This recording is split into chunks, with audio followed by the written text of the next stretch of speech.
Hi class, the Gospel of Mark. It's all about the tireless servant, Jesus. Usually Jesus' ministry is put forth into three stages. And you see the year of obscurity, the first year of his ministry, the year of popularity, and the year of opposition. And Blomberg puts out the probable timeline of the life of Jesus. Birth about 6 BC, flight to Egypt 4 BC.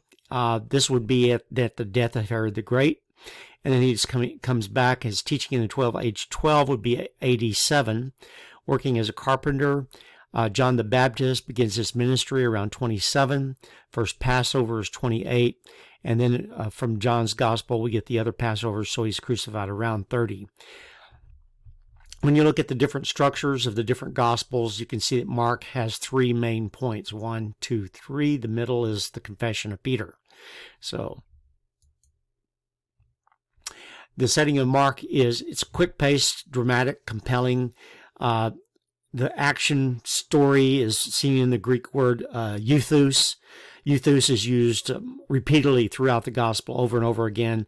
It's one of the characteristics, the brevity, the candor, also is very has a lot of candor in it. I mean, he paints the picture of the disciples as idiots, really, who keep getting it wrong, who can't seem to understand spiritual truths at all. They don't know, they can't understand who he is. And the ending is short. In fact, it ends kind of like they were bewildered. They were wondering what was going on, and they said nothing. And the longer ending was added later. We'll talk about that in a few minutes, but it's written to Gentiles. Yeah. So it's all about Jesus being the Son of God, the Messiah, the Son of God. And it takes place, of course, in these main areas. It's the shortest gospel. It's action-packed, as we said. A lot of things around Capernaum. This is the headquarters. So the whole structure of the gospel, the first half of it is all taking place up here in the north area. And then after the confession of Peter at Caesarea Philippi, they make their way back to Jerusalem via Jericho. His literary form and purpose, these three confessions really structure the book. The beginning of the good news about Jesus, the Messiah, the Son of God. And then there's the baptism scene right after that. He doesn't go into the details of the temptation. He just goes right into the baptism scene. And he talks about the heavens splitting. And that indicates kind of a revelation of God. And the revelatory voice says, "This is my beloved Son in whom I'm well pleased." And that same splitting of the heavens happens at the end of the book as well as the beginning. So that it kind of brackets off the bookends of the book itself. The splitting of heaven indicates kind of a revelation that's coming from God. And on the end of the book, it's all about the idea of the temple curtain being split from top to bottom. And that's right after that, it comes the confession of the centurion guard who says, "Truly, this was the Son of God." So he wants to persuade us to see Jesus as the Messiah, and that is embraced not only by the Jews, but also by the Gentiles, by the Roman soldier. So there's all kinds of Jews and Gentile things going on in this book. It shows that Jesus was concerned about how to reach everyone. Also, it shows the nature and cost of true discipleship, the theological gloria, that is the theology of glory, of the glory of the cross, the glory of the kingdom, is matched with the theologia crucis, that is the idea that it gives the theology of the cross, of the cost of discipleship, the cost, that the death of Jesus brought about redemption.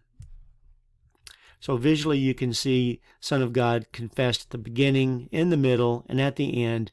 First part of the book is all about who Jesus is. Then there's the confession of Peter. And the last part is how he is the suffering servant, the revelation of his pastor. It kind of is summarized in that key verse in chapter 10, verse 45. Son of Man did not come to be served, but to serve and to give his life as a ransom for many. So it kind of introduces this suffering service, this tireless servant. He pictures Jesus as just plowing, setting the plow down and just going straight through, and it doesn't matter what's happening. He just keeps going straight forward, setting his face like a flint toward Jerusalem, writing to a Roman audience, emphasizing the Roman soldier's confession. And because of his great shout of victory, the Roman soldier was amazed, because most everybody suffocates and dies whimpering, but Jesus shouts out with a loud voice at the end with his final breath. So the strong way in which he died was unusual compared to the unconscious state of the usual victor, and that's why he said, surely this was the Son of God. Who was Mark? Well, Mark was it's interesting. This was the photos. Here's the renovation in the 40s of the Syrian Orthodox Church. And there was a 6th century Aramaic inscription that was found there referring to Mark. And so this is the chapel commemorating his residence in Jerusalem today. And it's Mark's residence also that traditionally is the site of the upper room. That is Acts chapter 2 upper room experience of Pentecost. There's a lot of reasons why we know it was written for Gentiles, because the translates Hebrew and Aramaic words all throughout. Jewish purification rites are explained, and so the understanding of the audience, they do understand a couple of things like what rabbi is and those kinds of things. Clement of Alexandria said Mark wrote his gospel in Rome, and so with the sermons of Peter in hand in AD 50, he was there in Rome, and we have him writing the gospel for his audience. Structural clues in the organization of the book is organized around the calling of the disciples. Again, this idea of writing the gospel for Romans, the idea that God is still calling disciples, and he uses that theme of calling disciples to emphasize the mission of Jesus and the mission of the Messiah. So these three emphases, the preaching, extended summary account of the healing, and then his summary of teaching again. Rejection precedes each summary statement. It's implicit, suggesting that the statement was about his ministry, directly counters the rejection. Each calling of the disciple begins a new track in Jesus' ministry. Therefore, each summary statement offers a concluding statement about Jesus' ministry, provides a positive transition to the next series of episodes in the narrative. So it's beautifully structured this way. So in chapter 6, the mission is to go in pairs, 2 by 2. They were given authority over unclean spirits, and it included preaching and healing. And Jesus sending then the 12 to go in his place to carry out his mission. They were authorized representatives or agents to act in his stead. Recalls the Acts 13 mission that Mark actually went on, right? First missionary journey. And then we have the later the sending of the 70 in Luke 10, the listing of the 12 disciples in Matthew 10. The background may lie in the Jewish legal practice where 2 witnesses establishes the evidence, but it also reflects the traveling conditions and the need for personal and moral support. Jeremiah lists numerous illustrations of similar uses of pairs in Judaism in his work on Abba. Jeremiah on page 135. One thing we noticed is that Mark is very chronological. Of all the Gospels, he's the most, I think, chronological. But he does also, in some narratives, follow narrative order in order to bring tension to the story and the rise to a climax and then a result that comes out of that. And the narrative order is what he follows, for example, in the story of John the Baptist. And so this narrative order, we have, if you were to put it in a chronological order, in the narrative, Herod listens to John, and that actually happens before he does all this other stuff.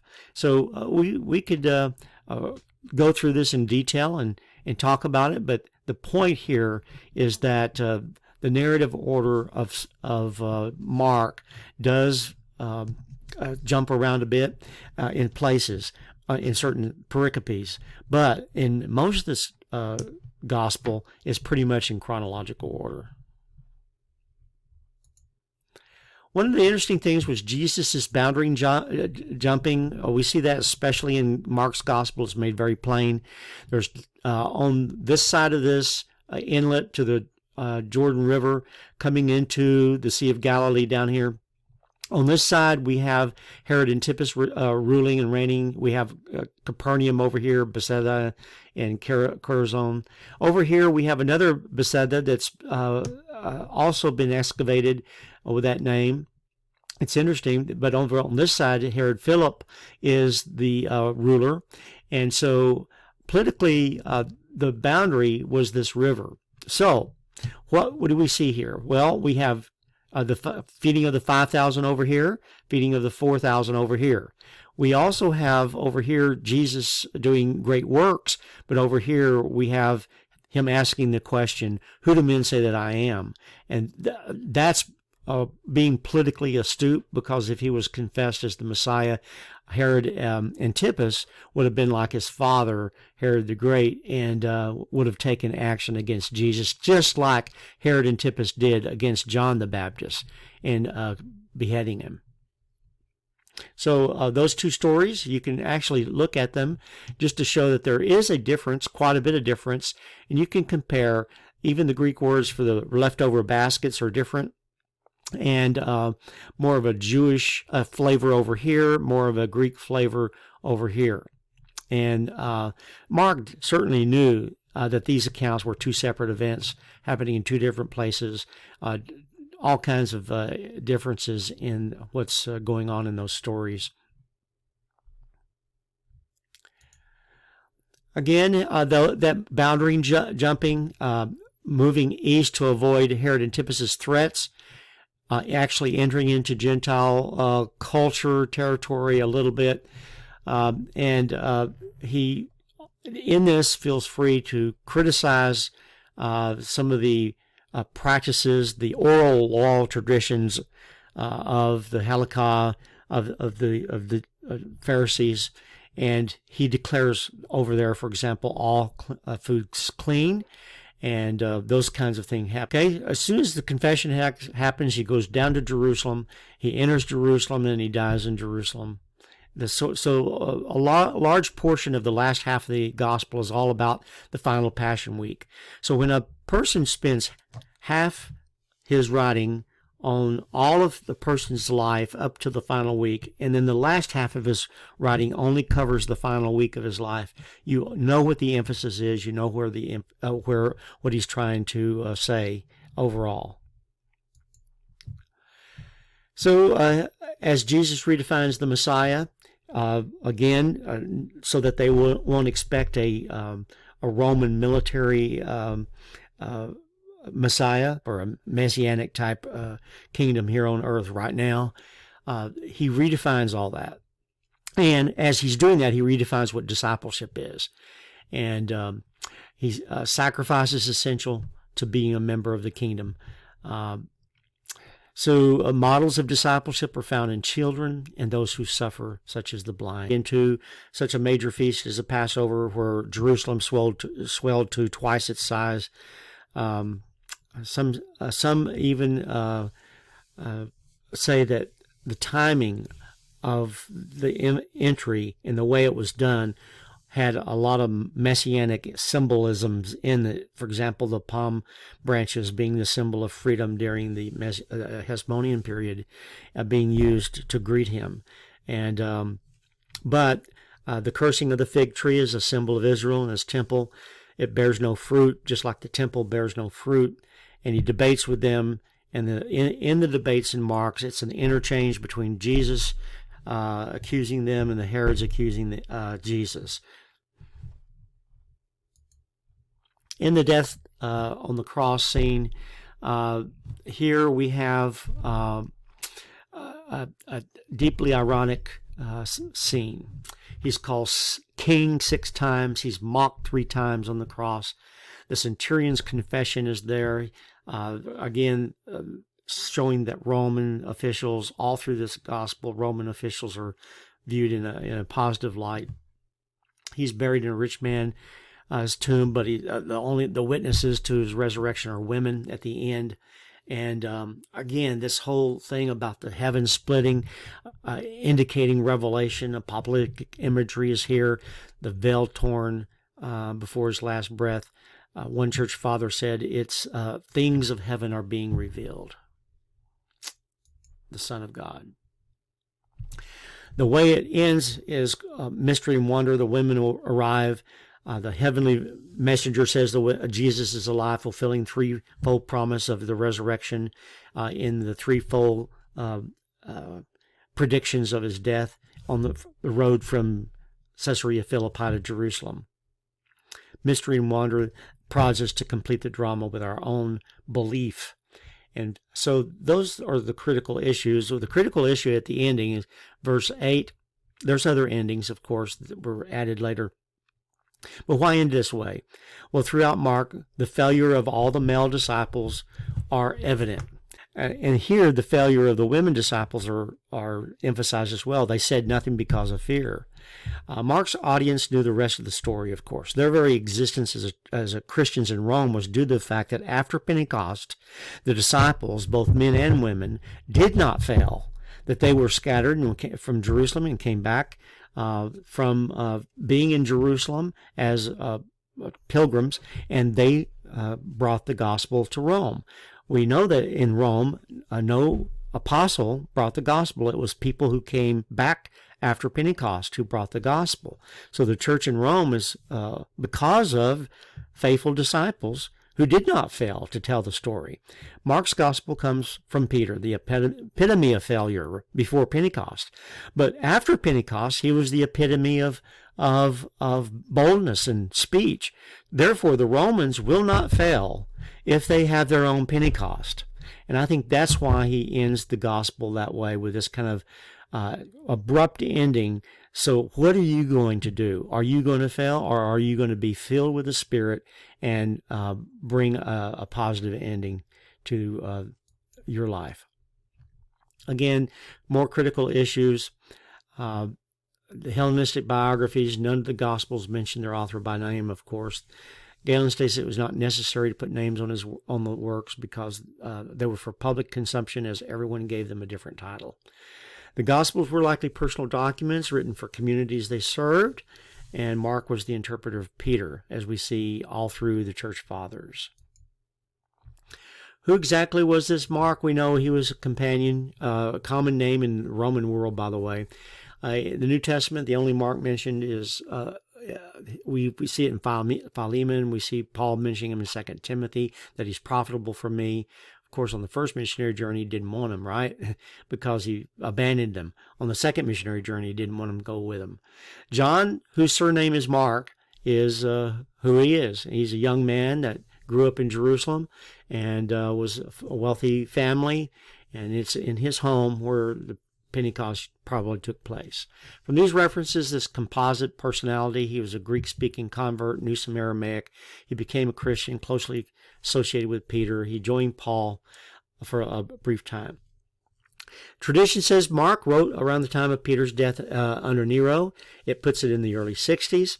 I've seen some scholars put them as early as 45. I wouldn't agree with that, such an early date. But if you take Mark in priority, then you'd have to put it earlier than the 60s, I would think, because the other Gospels were written about then, and so you have to have some time for Mark to circulate.